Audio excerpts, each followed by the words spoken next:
The federal government may say that's illegal. Premier Scott Moe made his ultimatum on social media Monday, vowing to opt out of the carbon tax on home heating if the federal government doesn't offer an exemption for natural gas. He says Ottawa's decision to exempt heating oil, primarily used in Atlantic Canada, from the carbon tax for 3 years isn't fair. Other Canadian premiers are joining the chorus. The vast majority, 95% of people in Ontario, do not heat their homes or businesses with oil. It's completely unfair that they still have to pay the carbon tax, so I'm urging the Prime Minister to play fair, do what's right, and eliminate the tax altogether. And now they can't even enact them fairly. And so they'll make a reprieve in a region of the country that tends to vote for more Liberal MPs. That's just not right. The federal energy minister says home heating oil is significantly more expensive than alternatives and has risen in cost. Jonathan Wilkinson says the solution is to transition people off of it by installing free heat pumps.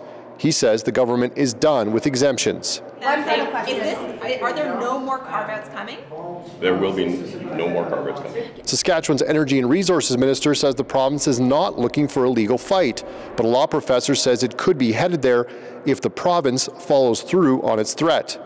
I'd be surprised if there is a get-out-of-jail-free card on a piece of legislation. The Premier may not like the legislation. He may not certainly like how it's being administered, but that doesn't give you an opt-out clause. So for me, this is probably more political rhetoric than it is a sustainable legal position. The minister responsible says the government is exploring how it can protect Sask Energy from any penalties for non-compliance. It will not be our intention to proceed in a manner that would put individuals at Sask Energy, whether that be the officers or the board members, in legal jeopardy over this. Last year, Sask Energy remitted $172 million via the carbon tax to the federal government. Ottawa sends funds generated by the tax back to consumers through rebates. Adam Hunter, CBC News, Regina.